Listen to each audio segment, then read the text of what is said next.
Welcome to the Property Couch, where each week you get to listen to two of Australia's leading experts. Bryce Holdaway, co-host of Location Australia on Foxtel's Lifestyle Channel, co-host of Escape from the City on the ABC, and partner of Empower Wealth Advisory. Ben Kingsley, chair of Property Investors Council of Australia and the founder of Empower Wealth Advisory, named the 2018 and 2019 Property Advisory Firm of the Year. Stay tuned as they bring you the insider's guide to property, finance and money management.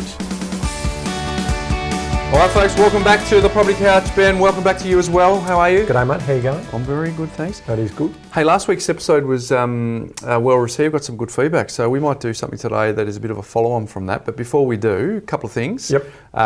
For those people who are new to our community or haven't joined one of our webinars before, we had one last night and went really well. So we're doing an encore tomorrow at 2 o'clock. So Ivis will put the details in the show notes. Very good. How to build a property portfolio. So for someone who hasn't been exposed to that before, they should check out the details in the show notes. Sure. Which is pretty cool. Hey, it was block week, Ben. It was block week. Finale, did you watch the block? No, I didn't get to the block. Sorry. And I think every buyer's agent who enjoys the block was there. So I watched it, Ben. Yes. What did you learn from it?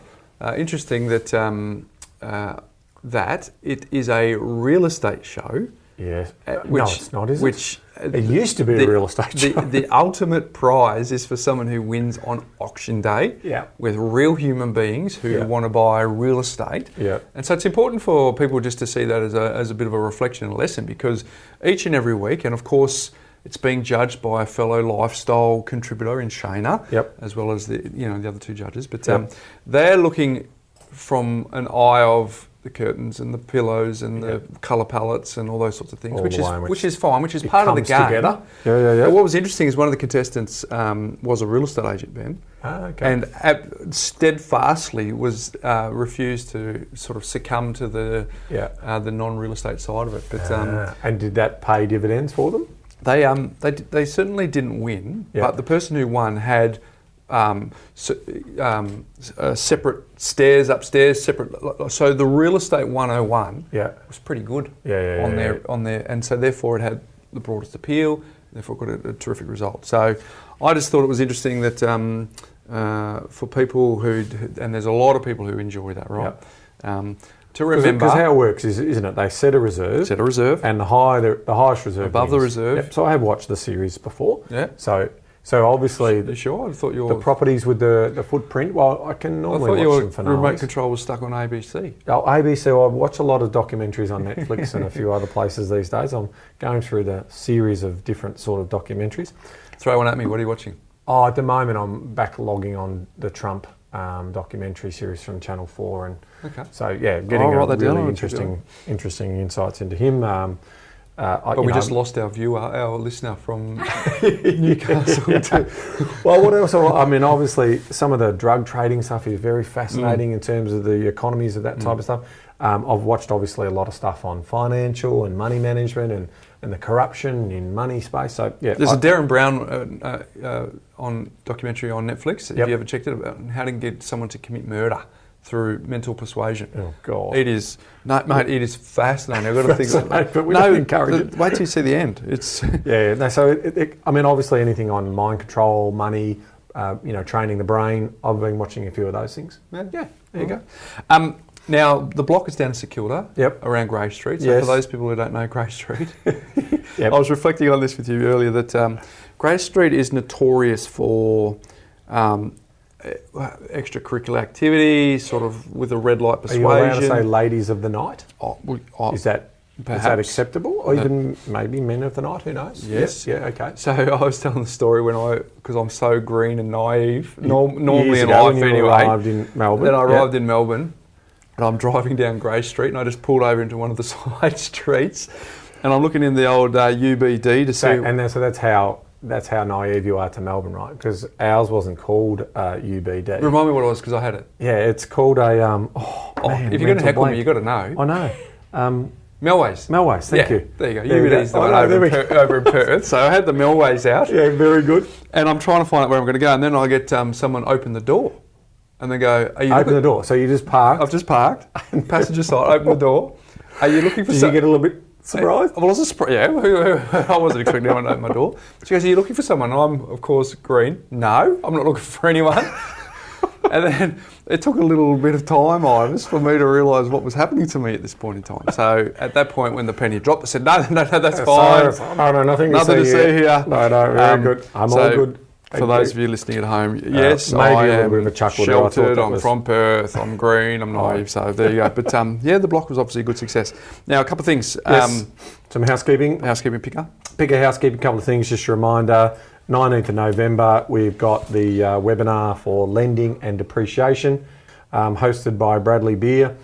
He's a depreciation expert, and also we're going to do some lending, some deep diving into lending in these challenging markets. So if you haven't already registered, details in the show notes. A couple of other things for existing Picker members, you would have received earlier this week the notice of the AGM, the annual general meeting, which will be held on Tuesday the 3rd of December. You would have seen a DocuSign form come through. If you can't make that, please sign your proxy form, get them back to us so we can move forward with some of the changes we want to implement for Picker. So thank you for allowing me to do my little Picker update. Mate, there's a fair bit of value that you guys offer for $5. Yeah, and I've got some, next week I'll talk to you about the upcoming next education and meetup in Melbourne in terms of what these guys are talking about, but on the new changes for tenancy laws. Okay, I like it. Well informed, thank you. Just a reminder, Ben, makemoneysimpleagain.com.au. It's free. Free book. If you haven't got that yet, I don't know what your you're instruction waiting manual for. To run Money Smart, where you can organise, trap and thrive with your money management, Bryce. In the shadows of Christmas, Ben, is there ever a better time to work that out? So know how much surplus you have got before you go and spend it. Makemoneysimpleagain.com.au. Said it last week, I'll say it again this week. It's free, folks. If you haven't got it, go get it, because it won't be there forever. Choose your own adventure too. Mm-hmm. Okay, so my moment and set minute theme today is I was chatting with Jamin Fraser over the weekend. Okay. And I like what he has to say about a couple of things, Ben, but he said to succeed in life is actually quite easy because most people never will. You only have to do a few things semi-consistently, and that quickly separates you from the crowd. Oh, okay. Every day we have access to everything we need to live well, but for most people, they will choose to ignore it and keep doing what they've always done. And we've got a wonderful guest coming up, which I'm excited about, as you know, James Clear. It's on the 5th of December, which complements that sort of stuff. But there's only a few things that you need to do well consistently to put yourself ahead of the pack, Ben. So my message to our community today is implement the basics, go deep in the basics, do those really well, put one step in front. Because remember, a lot of people talk about investing in property, but not a lot of people actually do, Ben. Yes. So to succeed in life is actually quite easy because most people never will. So there you go. Hey, Ben, I have a relationship with Athena and Jason on Instagram. Okay. And I have a lot of Are they engagement. Who are they? No. They're just, they love the podcast. They love you. They love the Stig. They love the content here. And I wanted to, and so I love them then. Yeah, well, I get an opportunity to engage with them on Instagram. If anyone wants to engage with me on Instagram, feel free at Bryce Holdaway. There you go. Yep. But they wrote into me as a result of last week's episode. Rightio. Hi Bryce, I just listened to today's podcast and felt the need to thank you. Not everyone has listened from episode 1, and that's where the lessons really hit me hardest. This might be a long message, so I apologise in advance, but I could well have been any one of those writing in, asking about off the plan and house and land packages today. Now it just feels like a no-brainer. Before we knew about property investing, my then fiancé, in brackets now husband, and I have a bit of savings, and we decided to buy a house in 2016. We started looking within the inner suburbs because of our work closer to the city, but one day decided to go to a display home. In brackets, I used to put together house and land packages as a sales associate part-time, close brackets. Okay. We got so drawn in by the shiny new 4-bedroom home for under $450,000 with one single exclamation mark. In 2017, we got it valued by a bank at $640,000. We thought, wow, property is an amazing investment vehicle. We studied, researched property this time, and then used our equity to buy an established house interstate. We learned about cycles, and Melbourne was at the peak. We decided not to invest in Melbourne for now. We continued to buy property interstate and made a game plan. We became a little smarter with our investment decisions. Fast forward to today, Ben. My husband and I are now married and in professional careers, spending comfortably much less than what we earn. Lovely. Oh, round of applause. We have since formed an idea of what kind of lifestyle we wanted to create for ourselves. Unfortunately, that no longer meant commuting endless hours to our house and land new build in the fringes of Melbourne. Unfortunately, our borrowing capacity had taken a hit, and the only way to buy our forever home was to sell our first ever property. This is the one I told you about a couple of months ago. I was chatting with her. We sold it in 2019 for $590,000, Ben. Okay. $50K less than the bank valuation of 2017, Ben. Ooh. There were over 500 other properties for sale in our suburb. When I heard some of the questions you answered on the podcast today from people buying off the plan or in brand new estates with never-ending supply, I found it really hard to bear. I got tightness in my chest remembering trying to sell our house this year and having offers that were too low or buyer's finance falling through and living with open inspections every weekend. Fortunately, my story isn't a tragedy. By sheer luck, we bought before the cycle peaked and came out with some cash that's going straight into the next PPR deposit from the sale of our home. We're able to keep our interstate investments and now have the borrowing capacity to start looking for our forever home. Not by luck, but by creating our own good fortune and thanks to a certain podcast. That setback was a lesson we needed to learn to get ahead from now on. We now rent in an area where we can walk anywhere, commute easily to work, and not far from any quality cuisine we want to enjoy. Our next step is to buy our PPR in an area like this, now that we have a clear idea of our future goals and how to reach them. We're now getting ready to start our 30s getting rich slow. Ooh, I like that. I wanted to share this with you since you may not realise what kind of life-changing impact your podcast has made to our lives, but also countless other Aussies. By the way, thank you for getting Andrew Bogut on the podcast. Jason is obsessed with NBA as much as I am with property, which is cool. And a little shout out for Ivis, and she's going to come onto our summer series, so I'm excited about that. Great. But she was a little nervous at first, but then Ivis reassured her. So, but Ivis is so awesome, I just want to meet her. So Ivis, she is awesome. Ivis is awesome. And, thank you for sharing that with our community, because it highlights a story. We've got one here. I'll just say it's Alex, to keep his name hidden in terms of that. But the more I watch these videos, he's talking about the videos that we put out there in terms of the education, the more stupid I feel about buying off the plan. So we understand that, Alex, and that's why we like to share, which is a great segue, Bryce. I had an idea, didn't I, that I thought was the ripper. Because what I wanted to share with folks is because the people who get seduced into off the plan and house and land, they're typically being seduced through a marketing process. Yep. So we're actually going to lift the lid. And it's a universal marketing process.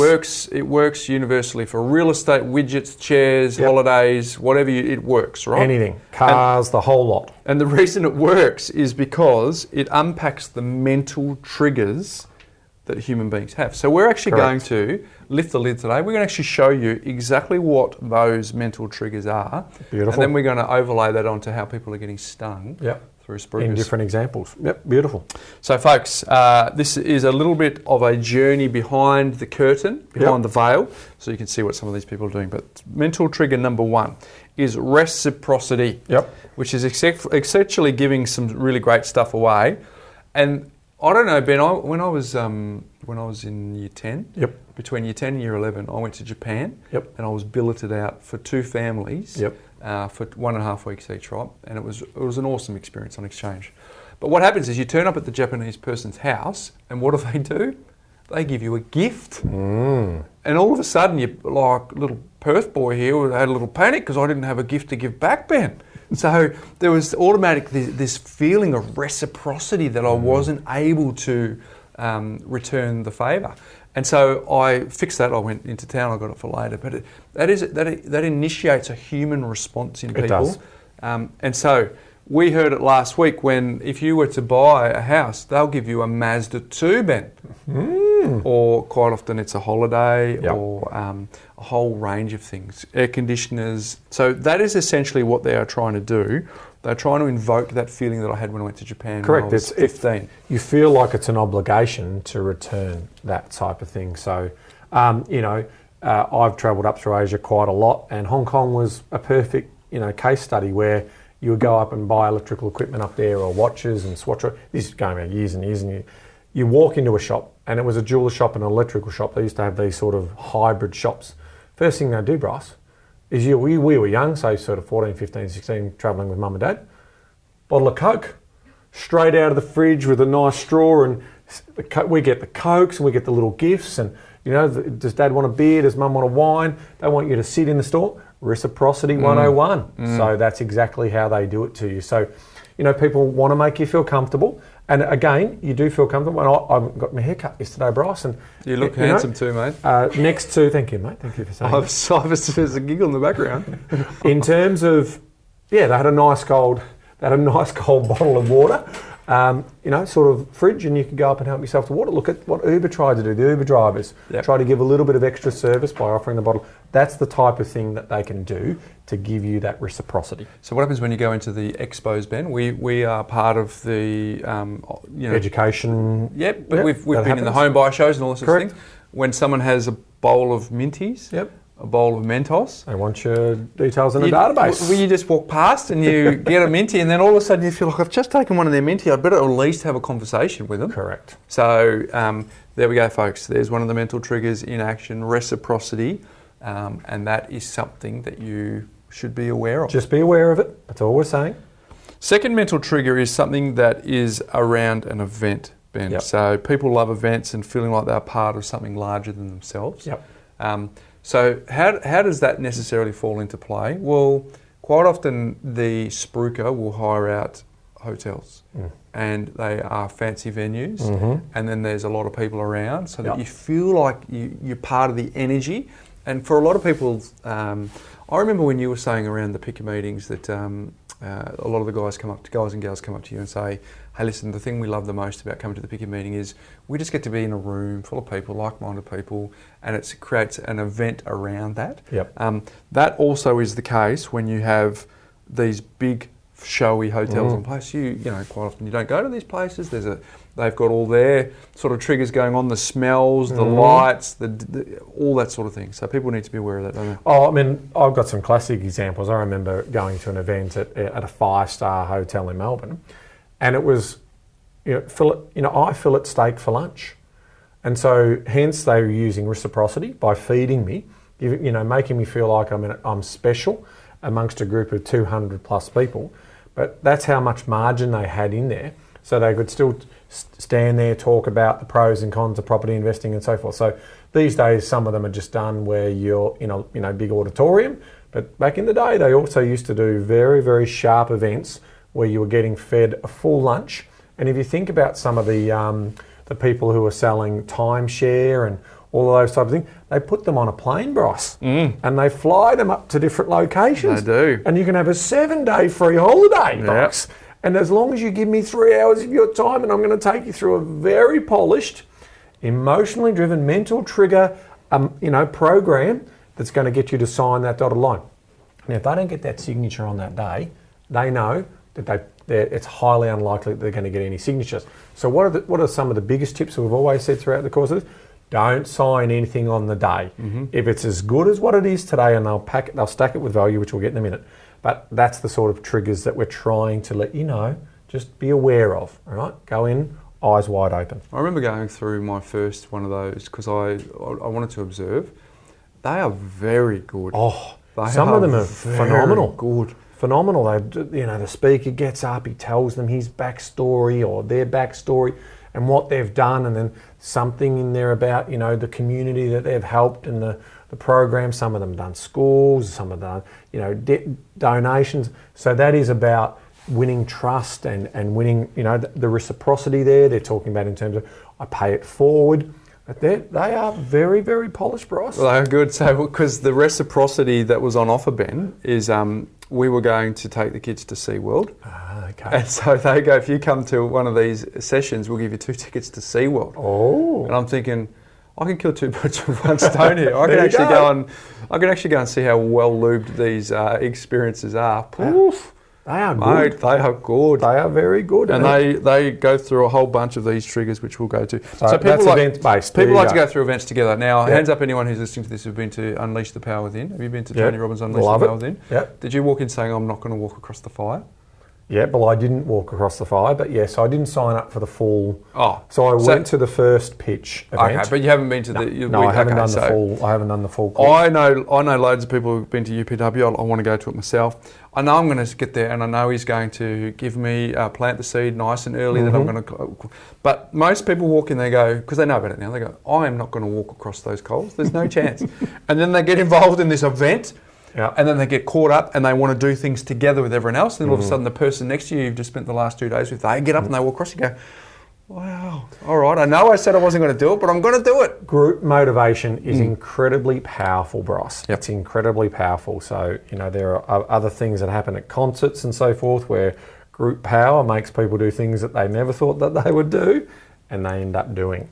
Well, it leads on to the third trigger. So the first one was reciprocity, second one was event-based, third one is anticipation, Ben. And so there's a bit of Tony Robbins building the anticipation. Definitely. So what happens with the anticipation around property is future pacing. They let you know it's kind of how bad things are now, and this is what you could have if you go forward, and this is what you won't have if you don't make a decision. So they build some anticipation around how good this can be. For you to set up your financial future if you actually do something. So this is powerful because it keeps people glued into what you're doing, and of course wealth creation or weight loss or get rich, all those things are just ripe for this sort of stuff. We do talk about transformation. We use, again, some of these concepts to try and move the dial on people in terms of, so again, it's universal. As long as you're aware of it, right? And some people have to bottom out before they make some of these changes around mindset. But this is what they're doing. So anticipation is a good one. And this is why, coming back to what I've always talked about with money management and moving the dial on building wealth, because it's not immediate and you can't see it, it's not an easy thing to get excited about. It really isn't. It's easy to get excited about the Mazda 2. It's right there, it's in the showroom, and if I buy this apartment, I get that car. Very easy to move the dial in terms of anticipation. So that's a very powerful trigger. Very, very powerful. That's a good point that you make there in terms of the horizon seems too far away. If you can sort of visualization's difficult in terms of real incremental small changes. It's a bit like fitness, running a marathon and so forth. People don't see any movement early, they give up. Yeah. Okay, so that's the biggest challenge for money management, biggest challenge for wealth creation is you've got to stay the course, right? You won't see it happen in real time, but you'll pop your head up in 10 years' time and go, wow, that's pretty cool. The next one, Ben, is social proof. So people look to other people for clues on how to act. So we often put in our marketing, for example, we're in Your Investment Property magazine. We've put 1,187 5-star reviews because A, we're proud of it, but two, that the volume of that sort of gives someone a clue that, okay, there might be something in the podcast for them to get that many reviews. So therefore, if there's social proof and we're looking around going, they're doing it, well, maybe I should do it as well. How many times have you been to a restaurant, Ben, and you've had a choice between two, and you go, that one there is pretty empty, and that one there is bursting at the seams, I'm going over there. So it is incredible in terms of the modern age and the digital age around review sites, TripAdvisor, all of those types of things that did come out. I mean, the origins of it was the like on Facebook, if you think about it. That's where everything started. I mean, that's how you got social proof. That's how you were able to build those networks and the like. So it is one of the most powerful means by which you can get groups of people to be aware of something at that stage. And then it's followed up by the next one, isn't it, Bryce? Well, before we go on to that, Ben, I was just going to tell a story about the social proof actually worked for the original group that I was involved in. Because people they'd basically get the people at the front who actually 2 weeks ago were the people in the audience. They bought something and then they got up there and it became, and I remember people go, well, if they can do it, surely I can do it. Well, I think that comes into, that's what I was sort of talking about in terms of proof. These guys are very, very good because I've been to events where they do get up the success stories, right? And they absolutely talk through those success stories. And some are even cleverer where they fly and as the planes arrive, people are on their second or third purchase are put in with the novices and the newbies. And that's phenomenal in the sense that they're put in the back of a minivan and so forth, and they're introducing each other because they're on this journey for the weekend to buy a property. And so, we're up to our second or our third. Oh, wow. So all of a sudden, that is incredibly powerful in terms of moving those people to that next level. So you want to be asking questions about, remuneration. Was it market timing? What was, why do you think your property that you bought the first time was good to go and do this the second time? And will the second one work as good as the first one? Those types of things. Because when they've done, say, 200, 300, 500, there's going to be one or two success stories in there in terms of, that one went well, that one went well. But there's probably still a lot of people who have underperformed. You want to make sure that they've been doing it for a while, not like they've just bought 3 and 4 years or something and they're still waiting for the results to happen, but they're excited. Correct. Yeah. Proof. It's just a way to show people that your stuff works, and nothing is more powerful than a demonstration. And I think, I look at the Dyson vacuum cleaners and some of those ways in which they sell those stories, sucking up golf balls or how it creates a stronger suck function or whatever it might be. Mm-hmm. That is really, really powerful when you're looking at the way in which they deliver those infomercials and that type of thing. So evidence-based proof is very powerful when it comes to mental triggers and convincing you it's worth doing. Well, you think about the talk shows, Ben, or the morning shows, where they have someone come on, they've done that powerful demonstration, then they roll to the testimonial role, so therefore they've got the social proof, and then they go, well, and if you do it today, we'll give you a discount, so there's some reciprocity there, and we'll throw in the steak knives, so you can start to see how these things are working. But again, just the increased awareness helps you if you are, because we just like the reason we're doing this is so if someone's listening to this for the first time, they can start to become aware, so that we don't have another wave of people writing in saying, I'm the person that needs to have fixed bad property investment advice. What's the next one, Ben? Next one is community, Bryce. So what we're again, this comes back to that proof where we're talking about building those communities, and we're seeing this no better than ever before in regards to, so some of these things are really positive, right? So we do think community is powerful if the direction of the community is in the right direction, because if they go in the wrong direction, we normally call them cults, right? And if there's brainwashing going on or whatever that may look like. So again, it's about having confidence in the idea that you're not the only one doing this, and there are other people doing this, and these other people seem to be successful. So, getting to the truth of their success is going to be really important as part of that. So it really is about building those communities. And now we've got, Facebook groups and LinkedIn and influencers and all these sort of other things happening where people feel part of a group. I mean, we're, humans, we want to be part of a tribe. Mm-hmm. We do. Well, you said the perfect word then, being part of the tribe. We are what's the word? Declaring. Declaration. Yeah, we want to create a community from our podcast. Correct. We want to defend and advocate for our community of people so they make great decisions. Yep. And we're looking forward to people making great decisions that we will never know about commercially. Yep. Because we do have a business, obviously, but there's a lot of people that write to me saying, I've made this decision and it's got nothing to do with our business, and they set their path on the right direction. So the challenge here around communities is quite often in our space is people then go and pay $10,000 and then they go and be part of a mentoring program or a community that they have to pay a lot of money for, which essentially means that they've solved one need at the expense of another. Yeah, I mean, I always, back when I was studying, I worked in an office furniture shop, Ross, and there were different types of chairs that I could sell, right? From gas lift chairs, right? So for the home office or also for corporate. And, the corporate chairs were $500-$600, fully ergonomical, tilted, adjusted, did whatever. But the cheapest chair was $129. Now, obviously, the customer needed to see value for their staff or for themselves, and there was an absolute choice.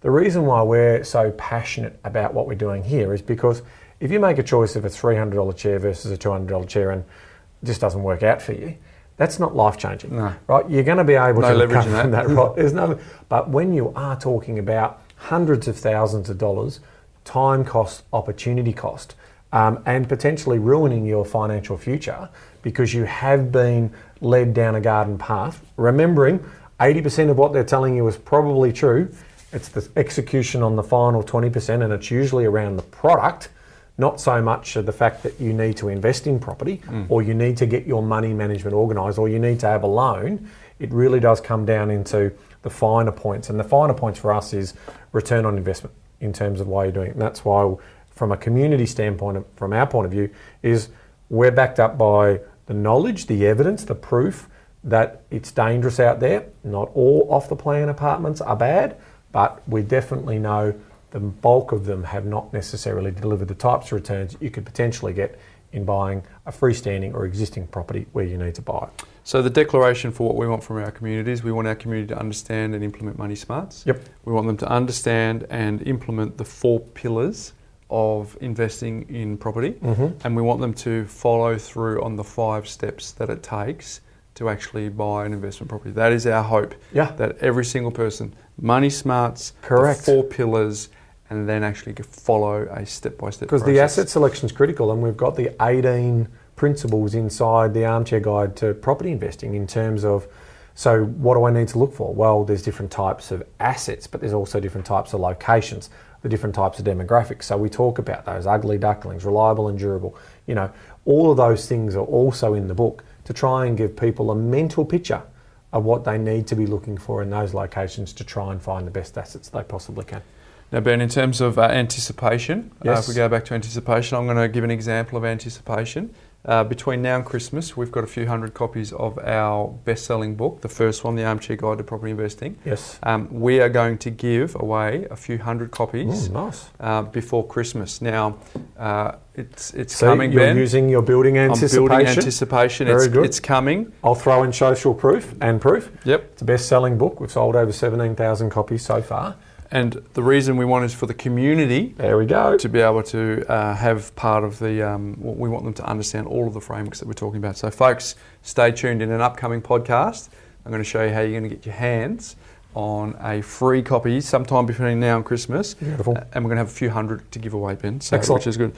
Hey, the next one is interaction, conversation. So people would rather talk than listen, and they'll pay attention to a conversation more than they'll pay attention to a lecture. So in our space, that's where it's the meeting after the meeting, you know. Okay, you've just gone to an event base, there's a bit of reciprocity, we're going to send you on a holiday, it's too good to be true. Well, actually they don't say that bit, but we know it's too good. And then they go, okay, why don't you chat with one of our folks one-on-one to engage at that level where you've really future-paced and they know that what's possible. Now it's getting down to brass tacks about what's specific to me and to you. Yeah, so for me, this one is more around storytelling. There's, you know, people can relate to stories, and it's a universal way in which we learn. So conversation, storytelling, and if I can identify with that story, from, you know, Pain Island to Pleasure Island and those types of things, then I'm more susceptible to open my mind to the opportunity. So you'll find that some of the best ways in which people sell to you is they tell you a story, and they tell you a story in the way in which you can relate to that, and that's that conversation piece, as opposed to, you know, just focusing on the features and the benefits. If you just focus on features and benefits, then you may not have that connection. Remember, you know, Dr. Peter Fuda said, people will tolerate other people's opinions, but they'll only act on their own conclusions, and how you bring that around is they see themselves in that story which you were talking about before. Now, Ben, just to add to what you just said with the story has a formula, and the formula goes like this: woe to win. Yes. I was down on my last 20 cents. I was scraping the backside out of my jeans, all those sorts of things. And then look at me now, I'm driving Ferrari and I travel first class and all those sorts of things. That is huge in the investment seminar space. That is, I mean, from the Peter Spans of this world and the Henry Kays of this world and those type of things, that's the story that they were telling, you know, when the spruiking seminar was the big thing. And we still see it now where, you know, if they're flashy, I remember going to seminars and expos and all that, and these people had their own racing cars there and all these, like, really? Yeah, that person is now well and truly in trouble. Is that about you, or is that about the client? Okay, so I think it's okay to have aspiration, but what I don't like is that aspiration looks and feels greedy and looks and feels, gold and all of these sort of big hype stuff, not sure that's the sort of place that you'll find the best advice. Well, we're fortunate enough, you and I, to know most of the people in this country who have success with property investment, the higher profile ones. The business operators. And when you think about it, there's think Peter Kaluzos, Veronica Morgan, Margaret Smith, Jane Slack-Smith, Margaret Lomas, all that. Yeah, so Jan Summers. So remember, the only thing that she splurges on is she has a nice home. Yep. And she'll fly business to get long haul flights. Otherwise. I don't think being, in business class as opposed to first class or, whatever. But the point being is... Yeah, the point being, be care of woe to win, because I don't know anyone that I can think of who is flashy in terms of who's actually achieved property success. Now, there are people out there who are flashy, right? But in terms of the influences that we come across, they're not sitting out there in their Maseratis and their own jets and their... And I'm hoping that the bullcrap meter that most Australians have can detect that. But there are still some gullible people out there who do go for that type of stuff. And I must admit, in this age of influencers and all of these types of things, and some of them showing off, the total over-the-top opulence and stuff like that, please be mindful that that's self-serving. It really has nothing to do with you. I mean, I'm a big fan of Tony or Anthony Robbins, but I don't think he is, flashy or being, he has a nice home. He obviously travels a lot, so he does have a private jet. But in terms of, he's not getting up on stage and throwing his wealth out there, or because it comes from within. He's got a bigger purpose. He's got a bigger purpose. So it's people like that I respect the most, as opposed to the people who get out there and rave about how much money they've got in the bank, and if their talk is all about their private jets and their islands. I run a mile. It's those type of people. They're not interested in you. They are not. They are not interested in you. Totally self-serving, and there's plenty of them out there. Plenty of podcasts about them as well. So I would steer clear of those types of people who are aggressive and who really do talk themselves up more than they talk their content or their purpose up in terms of helping you get to that sort of situation. Because like most of those marketing schemes and pyramid marketing schemes, you're going to get a situation where only less than 1% of the people that they make money out of them actually are successful. We saw, a couple of weeks ago, Four Corners program on network marketing out of the UK, and it just showed you, which back into America, which basically showed you that less than 1% of those people actually made the money that they talked about on stage and they got you excited about making. So be very, very careful of those types of opportunities. Well, I got a mate who did very successfully in network marketing back in the 90s, Ben, bought into the dream, did everything that the brochure said, and then when it came time to actually fulfill what signed them up in the first place, where they wanted to kick back, the company said, "Oh no, you're a bit too pedestrian. You're not active enough. You can't go therefore on the trips that you've qualified for, and because you will be contagion against the others when you're chatting to them, saying what's life? I don't do any of that stuff anymore because I'm kicking back on the." So then tried to sell. Wow. And then as a result of selling, pretty much just blanketed everyone. So there's only one person who was going to sell, who was actually going to buy. So it drove the price down. So.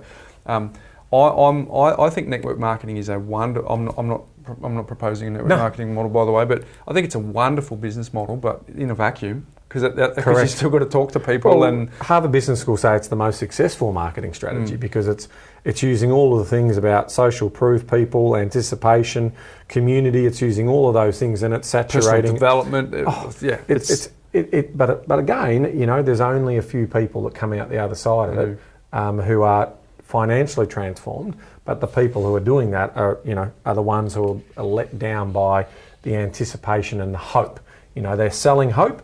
What we've always said, we're not selling hope. We're selling you buy 1, 2, 3 really good properties over a long period of time, and over time that's going to build your wealth base and give you a passive income to supplement you in retirement and to do the things you need to do. We're not sitting here saying we need to go off and buy a block and put 20 apartments on it, and just simple stuff. Manage your money and buy property sensibly when you can afford to.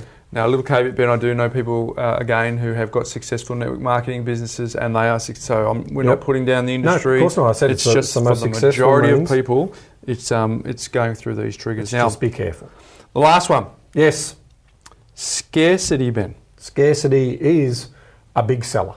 When works. There is less of something, people will inherently want it more. Correct. Well, the thing is, knowledge is empowering, but only if you act on it, Ben, isn't it? Yes. So some of these things are, but for us, it's a free book or whatever. We're trying to use scarcity. Correct. We've got a webinar to attend those webinars. They're free, right? So, but infomercials.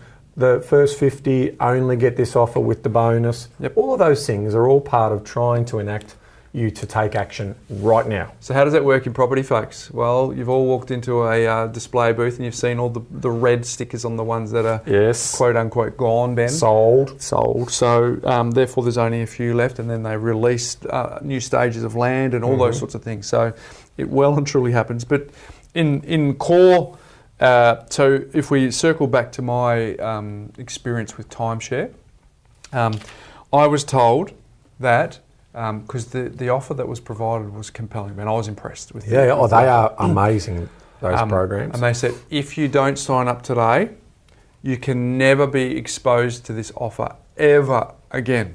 And because I played a little bit, I went, so does that mean if I talk to another person, like in 2 months' time or 2 years' time, he goes, no, your name will be in the system, you won't be able to get this offer again. So that was actually pretty good scarcity, and I could see how that would get someone in. Yeah, well, and yet we know that 2 months later, 2 years later, trust me, if you're putting money on the table, they will take your money, right? There is no doubt about it that it won't be a limited time offer. It never is. And they stack the value as part of that story as well. So they normally put high values on certain things and say, if you sign up today, you're getting $19,000 worth of value for only $2,997 or whatever that looks like. So when you're seeing those types of stack the value opportunities, you've also just got to say to yourself, but the thing that I'm buying, the thing that I absolutely want today, and what I want to get from this and what I learn from it, is that does that represent value for me? Because if that represents value for you and you've checked and done all your research, then that should still be something you would consider. But because you don't, they were just ancillary.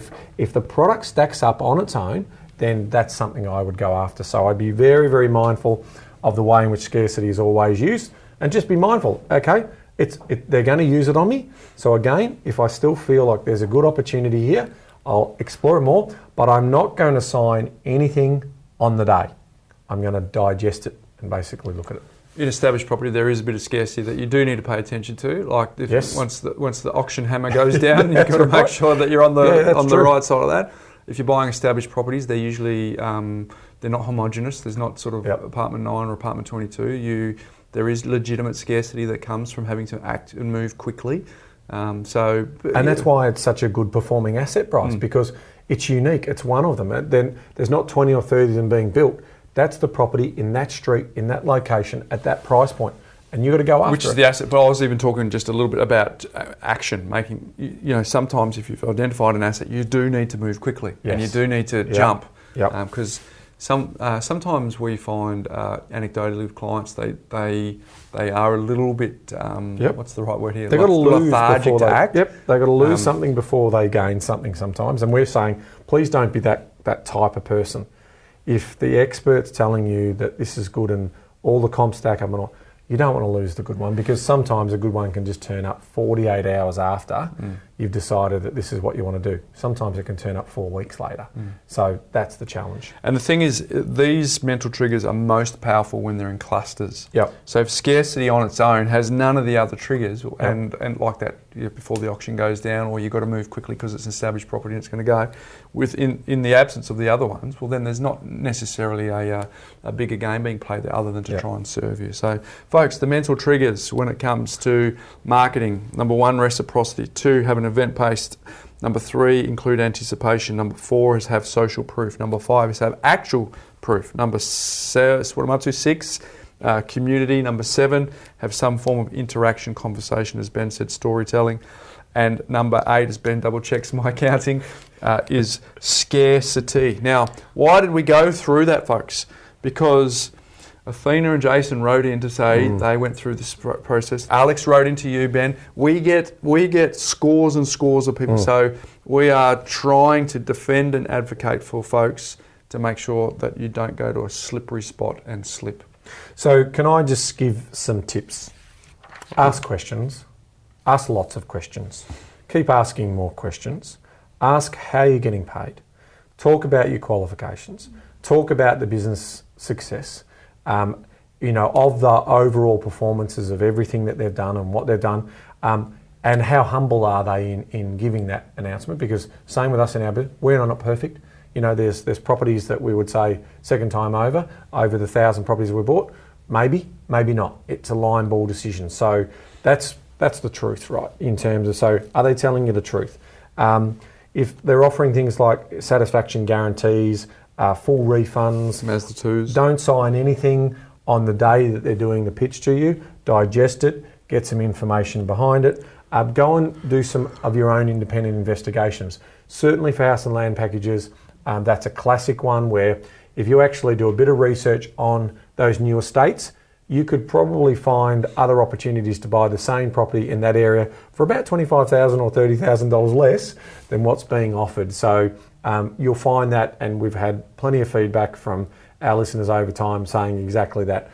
This person was selling me product off the plant. I did some of my own investigations. I rang around, and within 2 days, I got an offer on the table that was less than the fee that they were going to charge me. So it's little things like that you can then sort of make sure you understand. So just some little tips and takeaways as we close it out. Very good, Ben.